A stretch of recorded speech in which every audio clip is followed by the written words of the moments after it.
Olá, está começando mais um programa Pauta Especial. Um estudante de mestrado da UFAL foi o primeiro brasileiro a receber o prêmio de jovem pesquisador da Plataforma Global de Informações. Você vai conhecer um pouco da história da radiodifusora, que completou 68 anos. E a gente vai falar também da reforma do Espaço Cultural Linda Mascarenhas.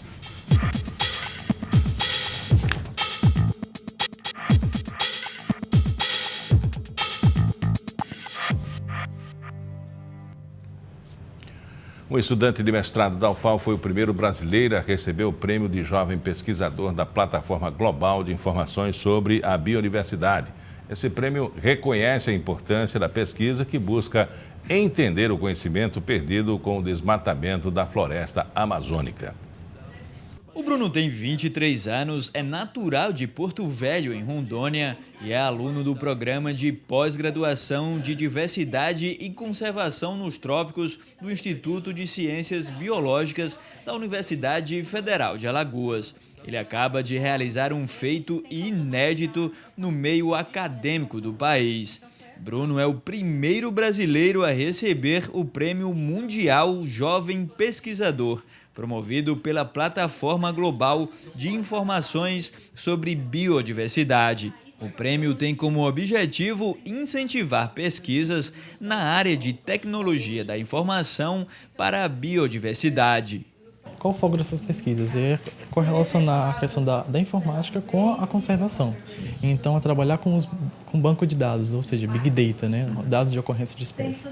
Então, essa instituição incentiva esse tipo de pesquisa, de maneira que a gente possa pegar os dados e abordar de uma maneira mais global possível. Eu que estou aqui em Alagoas, posso trabalhar com a Amazônia, no caso que é o tema da pesquisa a qual a gente submeteu o projeto, né? O Bruno venceu na categoria dedicada a estudantes de mestrado.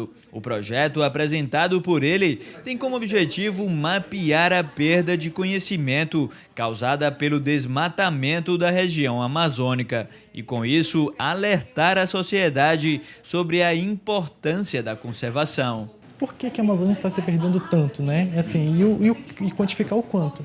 Então a gente vai ver o quanto de área de conhecimento foi perdido devido ao desmatamento e o quanto ainda será perdido. A premiação de 4 mil euros, cerca de 14 mil reais, deve obrigatoriamente ser revertida para pesquisa nas áreas de macroecologia e biogeografia. Para a professora orientadora do projeto, a conquista do Bruno é de grande importância, porque revela que o trabalho com pesquisas inovadoras na Universidade Federal de Alagoas está sendo bem feito. Daqui dentro da UFAL, de Maceió, sendo premiado globalmente por trabalhos de inovação, de originalidade. A proposta do laboratório é essa, a gente trabalhar e trazer inovações para dentro da UFAL. E agora eu converso com o gerente do Espaço Cultural Linda Mascarenhas, Júnior Almeida, sobre a reabertura do teatro com toda a sua capacidade de funcionamento. Linda Mascarenhas passou por uma reforma completa para voltar a ser um dos espaços de cultura aqui do nosso estado. Essa reforma nem foi muito sentida agora, mas volta de vez e com abertura assim, para dar conforto, tanto ao artista quanto ao público, né, Júnior? Na verdade, o espaço, né, por conta do uso, né, foram 3 anos que a gente vinha desenvolvendo vários projetos e ainda bem, né, foi bem usado. E ele estava necessitando, né, de uma reforma, né, e por conta de uma parceria que o Instituto Zumbi dos Palmares estabeleceu com a Secretaria de Educação, né, através de um convênio, nós conseguimos que a Secretaria apostasse nesse espaço, né, e eles chegaram e foram eles, né, que fizeram essa reforma, que durou um bom tempo, mas que agora a gente pode, com toda a felicidade do mundo, né, dar essa notícia de que o espaço volta a abrir as portas. Né, amanhã teremos uma reabertura simbólica, dentro de um projeto que é de premiação a projetos de servidores públicos, no Dia do Servidor Público. Eles serão agraciados com esses projetos e aí aproveitamos esse evento para fazer a nossa reabertura e logo em seguida, no sábado, aí sim, a abertura artística do espaço, através do projeto Palco Aberto, né, que volta a acontecer, já foi um parceiro nosso de ocasiões passadas, e volta a acontecer no Espaço Cultural Linda Mascarenhas. Assim, é motivo de muita felicidade, porque o nosso trabalho, né, é fazer com que esse espaço se torne um local onde os pequenos, médios produtores, né, da arte, da música, do teatro, né, possam colocar os seus projetos para ser visto pela comunidade. Como é que está a estrutura física agora? Olha, é praticamente a mesma, só que ela foi repaginada, né? Tivemos pintura, conserto de problemas, né, hidráulicos, questões, né? Houve toda uma reforma na parte elétrica, mudamos toda a parte elétrica, solucionamos problemas que existiam com relação, sempre que ia ser feito algum show que precisasse de um som maior, de uma potência maior, era preciso tirar um cabo, que esse cabo circulava o prédio, ou seja, tinha um certo desconforto e um certo risco. Então, tudo isso foi solucionado. Hoje vamos voltar a trabalhar com segurança, né, e dando conforto para as pessoas que frequentam o espaço. Essa estrutura fixa é importante, né, para atuação e conforto e segurança. Agora, com relação à parte da iluminação, de som, isso foi repaginado ou essa estrutura ela é externa, sempre contratada? A parte de som nós temos, né, temos um som básico, um som bacana, que funciona bem. A parte de luz é que sempre temos uma luz básica, tá? Mas sempre que é necessário algum tipo de iluminação especial, então a gente contrata ou faz um acordo com o produtor ou o grupo que esteja ocupando o espaço. Mas esse som e essa iluminação básica são do teatro? São do teatro, está à disposição para todos aqueles artistas que Como frequentam. é o uso desse teatro, João? Olha, foi uma coisa que viemos aprendendo, né, com o tempo, né? O primeiro foi colocá-lo em funcionamento, já que era um espaço que estava praticamente sem uso, né? Então a primeira ação foi colocar em funcionamento, trazer as pessoas, fazer com que elas reconhecessem no espaço cultural um local de apresentações, um lugar onde as coisas aconteciam. Então isso foi um processo, né, demorado até as pessoas aprenderem o caminho, né, do espaço.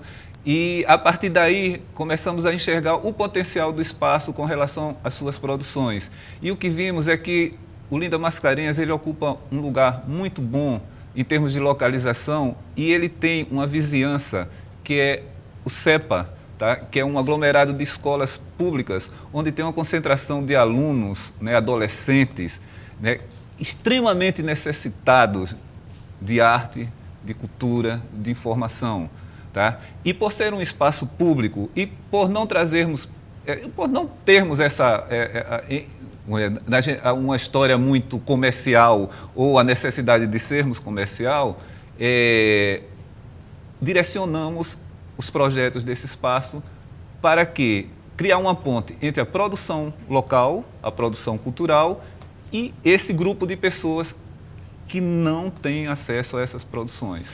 Mas é um conceito assim, voltado para o espaço, para o estudante do CEPA, ou ele tem um conceito um pouco mais abrangente, sem querer concorrer com os outros comercialmente? Não, ele é mais abrangente o seguinte, porque não é apenas do CEPA. Começamos com o CEPA por conta da vizinhança e por conta da facilidade, inclusive do deslocamento desses estudantes ao espaço.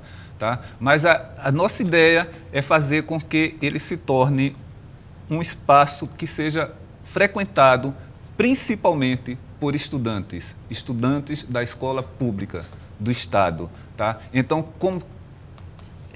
há uns 2 anos a gente vinha desenvolvendo projetos onde já apontávamos para isso de uma forma bem intuitiva até, porque, por exemplo, temos o projeto Linda de Música e Artes Visuais. Então, sempre que esse projeto acontecia, o show era à noite e a parte da tarde a gente dedicava para uma passagem de som com alunos do espaço.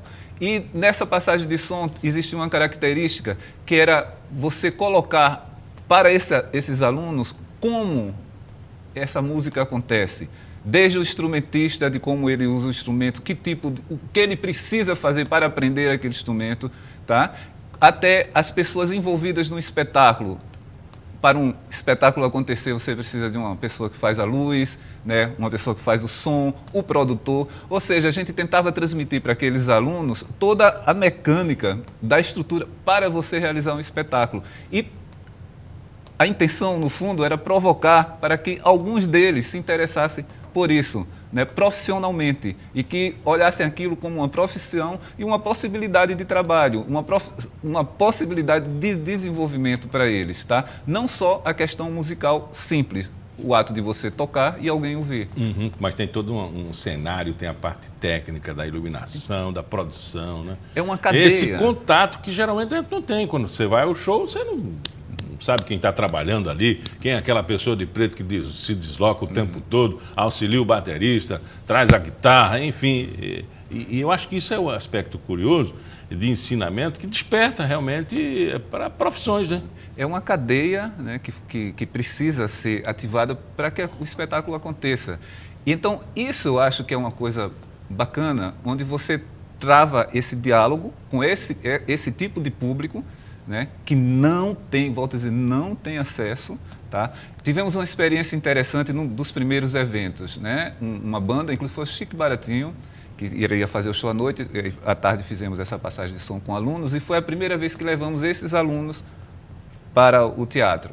Eles sentaram e a banda começou a tocar, tocou a primeira música, silêncio.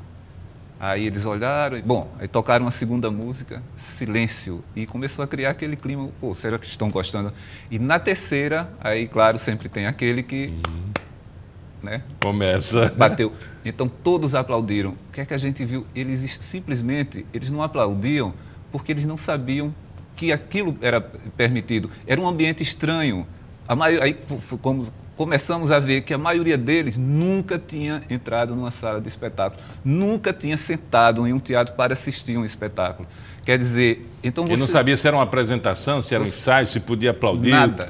Que tipo de comportamento teria diante do artista. Exatamente. Ali. A mesma coisa assistimos com relação à galeria, deles entrarem na exposição e ficarem... Eles ficam sem saber o que fazer, na verdade. Então, e olhe, são alunos da escola pública de Maceió, da capital, né? Você não está trabalhando com pessoas distantes, né? De um movimento, né, cultural e tal. Então, a partir desses pequenos detalhes, começamos a ver que existia, sim, no espaço um potencial para trabalhar com esse tipo de público, que não é feito por questões óbvias, né, pelos teatros comerciais ou pelos espaços comerciais. Olha, a gente vai fazer um intervalo agora, daqui a pouco a gente volta batendo papo com o Júnior Almeida sobre o Teatro Linda Mascarenhas, tá?